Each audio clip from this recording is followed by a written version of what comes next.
రామ్మోహన్ రావు గారు, మొత్తం మీద మే 21న ప్రధాని ఢిల్లీలో పూర్తి స్థాయి మంత్రి మండలితో అత్యున్నత స్థాయి సమీక్షా సమావేశం నిర్వహించినప్పటి నుంచి దేశవ్యాప్తంగా ఒకటే చర్చ నడుస్తూ ఉంది. అదేంటంటే మోదీ 3.0 సర్కార్లో దాదాపుగా 20 నుంచి 30 మంది వరకు వాళ్ళకి ఉద్వాసన ఉండబోతోంది, ఎందుకంటే అసంతృప్తితో ఉన్నారు, కేబినెట్ ప్రక్షాళన తథ్యం అని చెప్పేసి అని అంటున్నారు.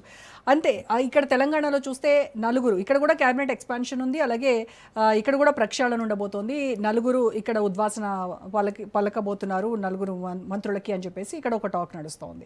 సో ఇప్పుడు ఈ ఎక్స్పాన్షన్ అనేది ఎలక్షన్ బేస్డ్గానే ఇక్కడ బీఆర్ఎస్ని కౌంటర్ చేయడానికి, బీఆర్ఎస్ టార్గెట్ చేయడానికే ఇప్పుడు తెలంగాణకి మేము అది చేస్తున్నాం ఇది చేస్తున్నాం, మరొక 2 అదనపు మంత్రిత్వ శాఖలను కూడా ఇవ్వబోతున్నామని అటు బీజేపీ తర్వాత ఇక్కడ కాంగ్రెస్ కూడా పరిపాలనను పటిష్టం చేసుకోవడం కోసం మంత్రి పదవులని పెంచడము, ఎక్స్పాన్షన్కి వెళ్ళడం అనేది జరుగుతోంది అనేది ఒక టాక్.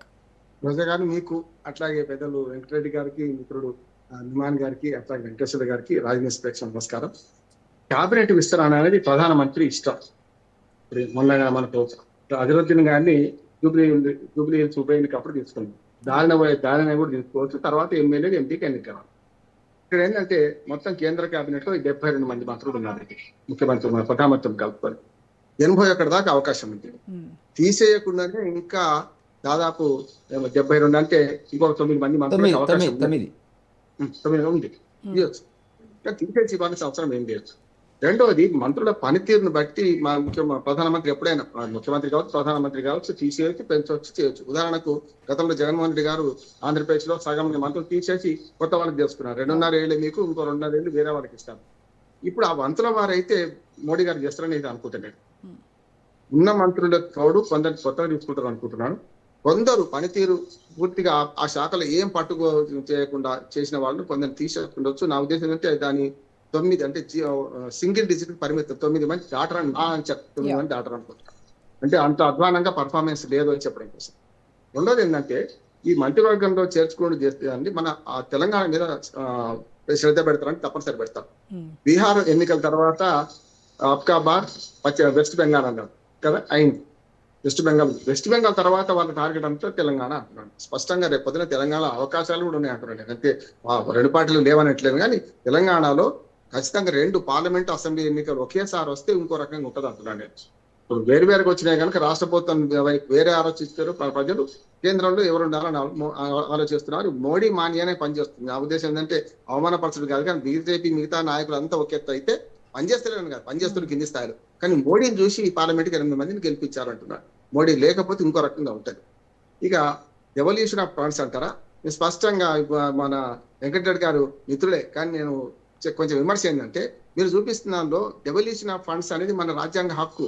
సర్కారు కమిషన్ నుంచి పోతే ప్రతిసారి కూడా స్థానిక మనకు రాష్ట్ర ప్రభుత్వాలకు రాజ్యాంగం ఇచ్చిన హక్కు, దాన్ని కూడా మీరు అందులో వేసుకొని కేంద్ర ప్రభుత్వ ఉద్యోగుల జీతాలు కూడా మీరు అందులో వేసుకొని చూపెడితే ₹1,00,00,000 అయితే ₹1,00,00,000 అయితే అంటున్నాను. నేనేమంటున్నానంటే మన తెలంగాణకు, మనందరూ తెలంగాణ వాళ్ళే కదా, మన తెలంగాణకు కేంద్ర ప్రభుత్వం నుంచి ₹1 అదనంగా ఇచ్చిందా నేను అడుగుతున్నా. ₹1 అదనంగా ఇవ్వలేదు అంటున్నా, స్పష్టంగా చెప్తున్నా.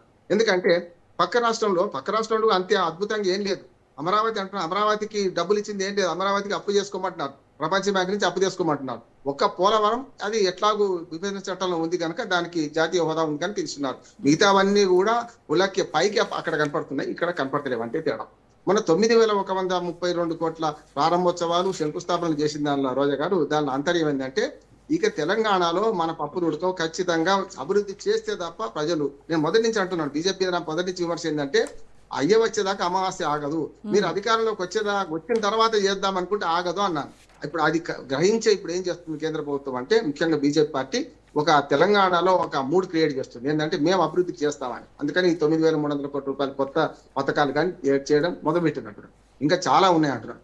ఆఖరి కంటోన్మెంట్ రోడ్లు, వెంకటరెడ్డి గారు, కంటోన్మెంట్ రోడ్లు ఇంకా స్థానిక మనకు అప్పచెప్పలేదు. మల్కాజిగిరి చూస్తున్నాం కదా, 10 లక్షల మంది ప్రజలు ఉన్నారు అక్కడ. ఒక్క మల్కాజిగిరి ప్రాంతంలో మొత్తం 30 లక్షల మంది జనాభా మల్కాజిగిరి పార్లమెంట్ లో, కానీ 10 లక్షల మంది మల్కాజిగిరి ఉన్నారు. ఇప్పటికీ రోడ్లు మనకు ఫ్లైఓవర్లు మన వాటి మీద మీరే పని కదా, భూమి బిల్లియాలి, ఫ్లైఓవర్ మీద కట్టాలి. అంతెందుకు రీజనల్ రింగ్ రోడ్, ఉత్తరం రీజనల్ రింగ్ రోడ్ మంజూరై 8 ఏళ్ళు అవుతుంది. బీఆర్ఎస్ హయాంలో అప్పుడు కేసీఆర్ గారు మన మిషన్ భగీరథ, అట్లాగే railway line Kothapet Manoharabad railway line శంకుస్థాపన అప్పుడు వచ్చినప్పుడు ఇప్పటికే దానికి అది నడుస్తూనే ఉంది.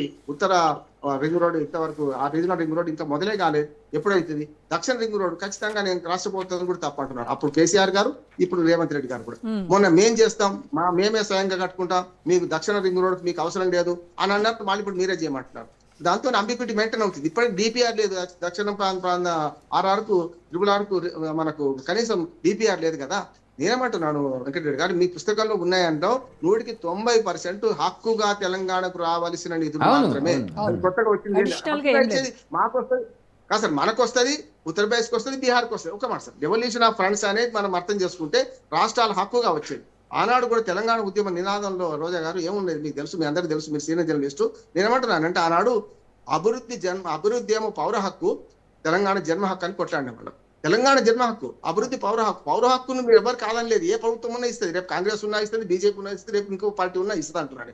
దాన్ని చెప్పుకోకండి. నేను అదనంగా ₹1 ఎందుకు అదనంగా అంటున్నానంటే, ఒక తండ్రికి 2 పిల్లలు అనుకోండి, తల్లికో తండ్రికో 2 పిల్లలు ఉంటే చిన్నవాడికి మనం చాక్లెట్ కొంచెం చాటు కానీ పెద్దోళ్ళు చెప్పక రానిస్తాం. తప్పు కాదు కదా, 2 పిల్లలు మనవాళ్ళే. ఇక్కడ కూడా తెలంగాణ మీద మీ ప్రేమ ఉంటే ₹1 అయినా మిగతా రాష్ట్రాల డెవల్యూషన్ ఆఫ్ ఫండ్స్ కాకుండా ₹1 మనకి ఇచ్చిండ్రా అని బీజేపీని అడగాల్సి వస్తుంది. ఇక మిగతా దానికి పోలే, మిగతా దానికి వాళ్ళ చర్చలు నేను పోను. ఒకటే, ఇప్పుడు మంత్రివర్గంలో తీసేసినంత మాత్రాన ఏం కాదంటున్నాడు. ఒకనాడు లాల్ బహదూర్ శాస్త్రి గారు 1953లో రైల్వే ప్రమాదం జరిగితే దానికి మన బాధ్యత వహించి, నైతిక బాధ్యత వహించి చేశారు. ఇప్పుడు అంత కష్టమే అంటుంది. ఇంకో మాట కూడా చెప్తాను, ఇంకో మాట చెప్పి ముగిస్తాను రోజా గారు. ఎప్పుడు కూడా ఈ మంత్రులను రిజైన్ చేసేది ఆలోచన, ఈ డిమాండ్ ఏ తప్పు అంటున్నారు. అంతట్లో ఉన్నాయి, అందరికీ చురుకలు మరకలు ఉన్నాయి, అందరికీ గురువింద గింజ అన్నట్టు ఎవరికి ఏ తప్పు చేశారో అందరికీ ఎక్కే కదా. కనుక ఇప్పుడు ధర్మేంద్ర ప్రధాన్ రాజీనామా చేసినంత మాత్రం నీట్ బాగా కాదు కదా. నీట్ బాగా చేయాలంటే NTA నేషనల్ టెస్టింగ్ ఏజెన్సీని మార్చాలంటున్నాను. వాడు సరైన విధంగా ప్రవర్తించలేదు అంటున్నాడు. ధర్మేంద్ర ప్రధాన్ రాజీనామా చేస్తే కాదు, ఇక్కడ NTAలో ఉన్న ఉద్యోగులను ఫస్ట్ సస్పెండ్ చేయాలి. దీనికి బాధ్యులైన వాళ్ళు సస్పెండ్ చేయాలంటున్నాడు. NTAలో ఏమంటే ధర్మేంద్ర ప్రధాన్ ఏమంటున్నాడు, మేము వచ్చేసారి ఆన్లైన్ ఎగ్జామ్ అంటున్నారు. UPPS లో జరుగుతలేదు కదా మేడం, ఇంకా దాంట్లో జరుగుతలేదు కదా. ఒక NTAలో మన నీట్లో ఎందుకు జరుగుతున్నది అంటే దుర్మార్గంగా పై అధికారుల నుంచి మొదలు పెడితే మన కాలేజ్ కోచింగ్ సెంటర్స్ యజమానుల నుంచి మొదలు పెడితే నిర్లక్ష్యం కాదు, దీని డబ్బులు ఉన్నాయమ్మా, ₹1,00,000 చేతులు మారినాయి అంటున్నాడు. దీనివల్ల జరిగింది. ఇప్పుడు ఎప్పుడైనా ఒక మంత్రి మొత్తం శాఖను పర్యవేక్షిస్తారు కానీ ఒక ఎగ్జామ్ పర్యవేక్షించారు కానీ ధర్మేంద్ర ప్రధాన్ వెనకేసుకొస్తే నైతిక బాధ్యత చేయాల్సిందే. కానీ మంత్రులనే బాధ్యత చేయదలుచుకుంటే తిరుపతి లడ్డు విషయంలో ముఖ్యమంత్రులు బాధ్యత వహించడం తప్పు అంటున్నారు. ముఖ్యమంత్రికి ఆడ వాచ్మెన్ పనిచేస్తారు, ముఖ్యమంత్రి పోయి అక్కడ. ఇక్కడ కూడా ఏమంటున్నా అంటే నిర్వహణ, ఇప్పుడు ఏమంటారు, నేను మొదటి నుంచి అంటున్నాను, తనయ చెడుగా అయిన తల్లి తప్పు, తనయుడు చెడుగా అయిన తండ్రి తప్పు, శిష్యుడి చెడుగైన గురువు తప్పు అంటాం కదా. ఇక్కడ ఆయన బాధ్యత నైతిగా లేదంటలేదు. కానీ ఆయన రాజీనామా డిమాండ్ చేస్తే అసలు అందరూ ఏ మంత్రులు ఎవరు, ఏ ప్రభుత్వంలో ఏ మంత్రులు ఉంటారు, మొత్తం క్వశ్చన్లు ఉంటారు, ఏదో ఒక నైతిక బాధ్యత వహించాల్సి వస్తుంది. దయచేసి ఆ రాజకీయ పోరాటం ఇవ్వకుండా నేనేమంటే ఆయన రాజీనామా కంటే నీట్ ఎగ్జామ్ ఈసారి ఇంక మళ్ళీ జూన్ లో నిర్వహిస్తున్నారు, దీన్నన్నా లీక్ కాకుండా చూడండి. రెండోది, వచ్చే సంవత్సరం ఆన్లైన్ ఎగ్జామ్ పెడతా అంటున్నారు. ఆన్లైన్ ఎగ్జామే కరెక్ట్ అంటున్నాను. ఇంకోటి, నీట్ ఎగ్జామ్ దేశవ్యాప్తంగా ఒకే ఓటు ఒకే దేశం అన్ని ఒకే అనుకుంటే ఆఖరికి పరీక్షలు కూడా ఒకే చేసింది కదా. తమిళనాడు ఒప్పుకోలే కదా. నేనేమంటున్నాను, ఏ రాష్ట్రానికి ఆ రాష్ట్రం నిర్వహించుకొని ప్రయత్నం చేయండి. ఏ రాష్ట్రంలో అవసరాలు వాళ్ళకి అట్లా ఉంటాయి, ఏ రాష్ట్రంలో తెలివితేటలు అక్కడ అట్లా ఉంటాయి, పరీక్షలు అట్లా ఉంటాయి. కనుక నీట్ ఎగ్జామ్ ఏ రాష్ట్రానికి ఆ రాష్ట్రానికి నిర్వహించడం ఒకటి. మొత్తం దేశం అంతా చేస్తే మాత్రం ఆన్లైన్ ఎగ్జామ్ పెట్టడం, ఇట్లాంటి లీక్ కాకుండా చూడటం. ప్రశ్నాపత్రాలు కూడా 10 ప్రశ్నాపత్రాలు వేయండి, పరిష్కారాలు ఉన్నాయి దీనికి. వరుసగా జంబ్లింగ్ పద్ధతులు కూర్చొని పెట్టండి. మొదటివానికి వచ్చింది ప్రశ్నపత్రం, రెండోవానికి రాదు, మూడోవానికి అసలు రాదు. అప్పుడు ఏమైందంటే ఏం లీకేజ్ అయినా అదే సిలబస్ కదా రోజా మేడం, సిలబస్ అదే కదా. దాంట్లో 2 రకాలు చేయొచ్చు. ఒకటి జంబ్లింగ్ పద్ధతి, రెండోది ప్రశ్నలు జంబ్లింగ్ చేయొచ్చు. అంటే సామర్థ్యాన్ని పరీక్షించడానికి ఒకే పరీక్షా పత్రం ఉండాలి కదా. వెంకటేశ్వర గారికి 1వ నెంబర్లో ప్రశ్న వచ్చింది, నాకు 10వ నెంబర్ వస్తుంది. అప్పుడు 10వ నెంబర్కి ఏబిసిడి రాస్తే పోదు, మైనస్ మార్కులు ఉంటాయి, మైనస్ మార్కులు ఉన్నాయి. విమాన్ గారికి బాగా తెలుసు, మా అందరికంటే విద్యావంతులు అనుకుంటున్నాను నేను నాకంటే కూడా. నేను ఏమంటున్నానంటే ఇక్కడ ఏమైతుంది, మీరు జంబ్లింగ్ పద్ధత, పరిష్కారాలు ఉన్నాయి, పరిష్కారాలు వైపోతున్నాం. దీన్ని రాజకీయంగా మార్చడం వల్ల గతంలో కాంగ్రెస్ హయాంలో లీక్ అయింది, ఇప్పుడు లీక్ అయింది. లీకేజీకి బాధ్యత వహించి మంత్రులే రాజీనామా చేస్తే ఒక్క మంత్రి మిగిలడు. మంత్రివర్గం మార్పు ఉంటది కానీ మీరు అన్నంత డ్రాస్టిక్ మార్పు అయితే ఉండదని నేను అనుకుంటున్నాను. మోడీ గారి ప్రభుత్వంలో ఉన్న మంత్రులు అందరూ సమర్థులే ఉన్నారు. సమర్థులు లేని వాళ్ళు ఉంటే ఆయన గుర్తిస్తాం. యజమాని, ఇంటి యజమాని, ఎవరు సామర్థ్యం